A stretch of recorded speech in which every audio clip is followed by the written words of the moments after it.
Hello and welcome to my YouTube channel. My name is Julia, I'm a tarot coach, and this is your weekly dose of mindful tarot coaching. As always, we are going to take a look at the next week to see what topics, what opportunities and challenges may lie ahead. And of course, last but not least, how can we make the best out of them, also known as how can we approach and solve things coming from a place of self-awareness. I would like to emphasize that this is going to be a general collective reading. Accordingly, it has its boundaries.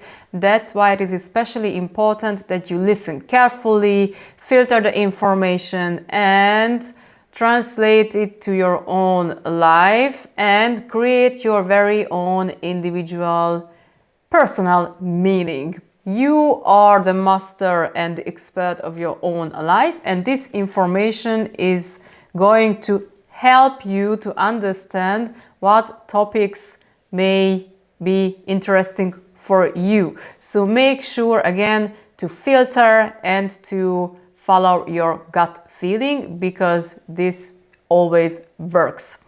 All right, this was the usual disclaimer, and now we can get started.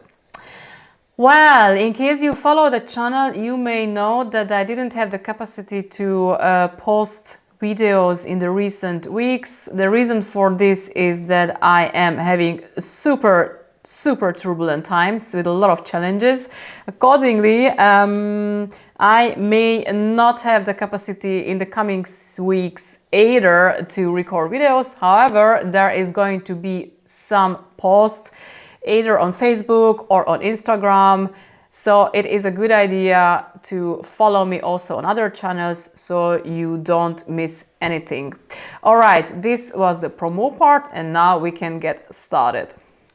All right, ladies and gentlemen, the next week is, as you may assume, going to be super important. The reason for this is that we have some symbols that are showing up in different cards, and I always love these cases because I love to see how the cards are referring to each other. Okay, I will start now. Well, the main topic of the week is the Sun, completed by the King of Swords. The Sun, as you may know, is basically a super positive card. It is about sunshine, literally, light, positivity, rebirth, renewal, and it is also about optimism, childlike joy, and also the inner child that also shows up in this card. Accordingly, we can be super happy about this. This is a great overture because all of the listed things may show up in your life. So we are happy about this. Yeah.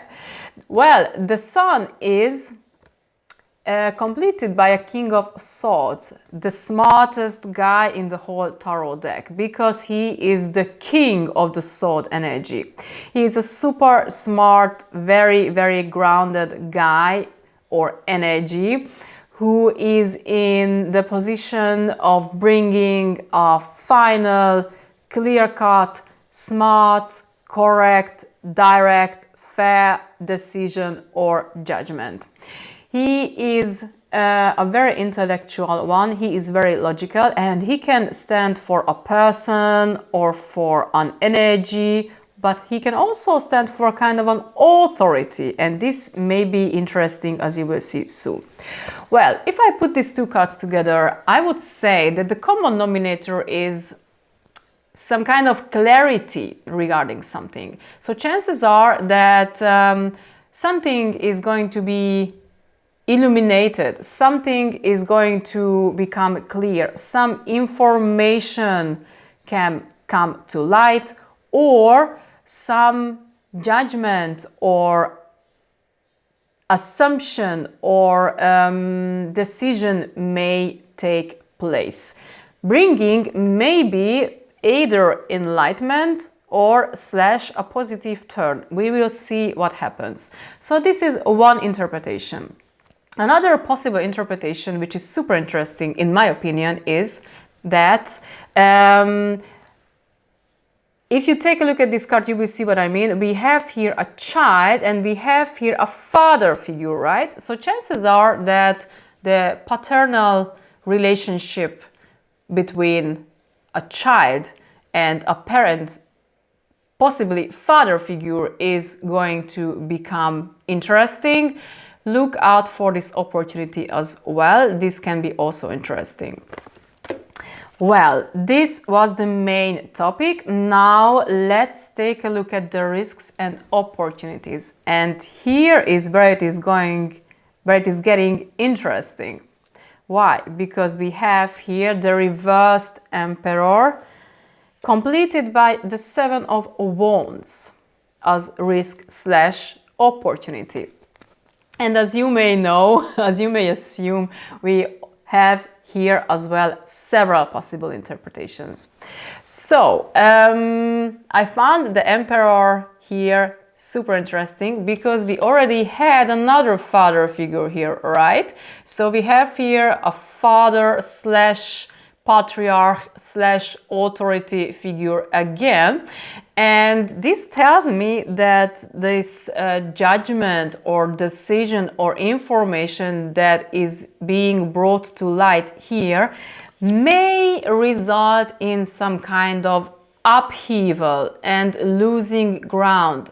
Why? Because as you may know, the Emperor is all about being stable, grounded, secure, and organized, and it has come up reversed. So chances are that we are going to experience some insecurity or maybe even losing ground. And this is also confirmed by this Seven of Wands, because it may force us to find stable ground again, to stand up and fight for ourselves and maintain our position in some way. So this is one interpretation. Another different, interesting interpretation is that this judgment or this authority or decision or whatever, or this person may cause us to resist because we, for example, don't want to accept this decision, or for some other reason we are resisting this figure or this authority or this energy, and this is what is going to result in an upheaval, in a rebellion from our side, kind of causing us to again stand up, fight for our rights, and try to protect our rights and protect our own worldview or something, or position, which may be, given the reversed Emperor, kind of unorthodox, right? This is another very, very interesting interpretation. Look out for this as well, and we will see what is the right one. All right, then. Last but not least, let's take a look at the last two cards that give us advice regarding all this stuff. And here we have the Moon, completed by the Four of Swords, another interesting couple again. I found the Moon here very interesting because you may remember that we already had the Sun here. So first the Sun rises and the Moon as well. So we have here two planets and two big coins as well, right? Because they also look like coins. And I like to interpret coins also as chances. So we have here pretty big chances here, which is a positive thing. But now let's focus on the Moon. The Moon is a very interesting card, and it is all about fears, anxieties, suppressed emotions, old traumas, unresolved issues from the past, and other stuff that may lie deep down in your subconscious mind. however, still working in you. So every time when the moon appears, it is a good idea to be aware that you may be controlled by your sometimes unconscious emotions and fears and anxieties, etc. So be super cautious and be aware of this, because once you are aware of this, then this stuff cannot control you anymore. So it can bring you a lot. Another important thing about the moon that this is often about projection and anxieties. It is often about projecting your past into your future. What does it mean? It means that you are kind of recreating your future based on your past experiences, which is not the best strategy always, as you may know. So again, be aware of this and try to push the stop button when your anxious mind starts to run this movie, and remember that you may be on a bad trip which has very, very little to do with reality.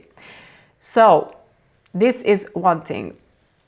Another important thing about the moon is that it is about a journey in the twilight or the journey in the dark. What does it mean? It means that you are traveling without really knowing what is going on, without seeing things clearly.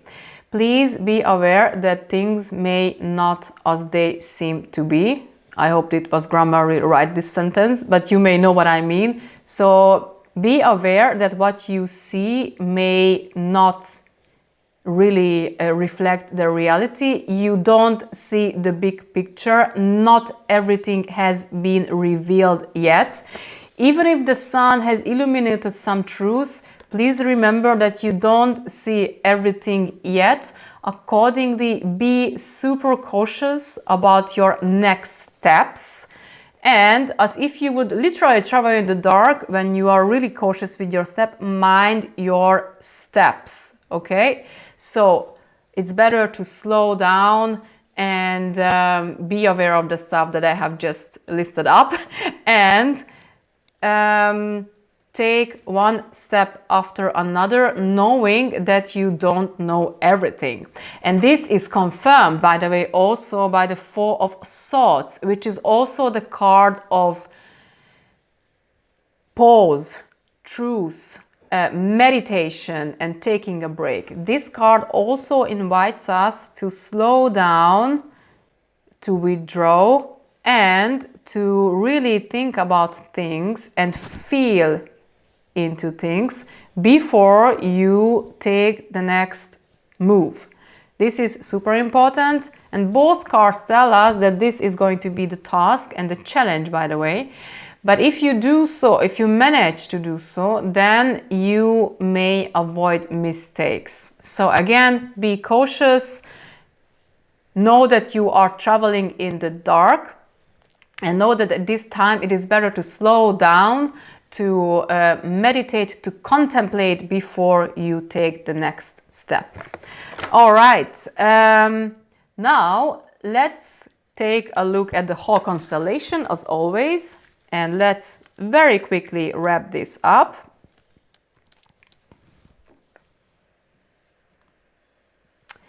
So, just a second.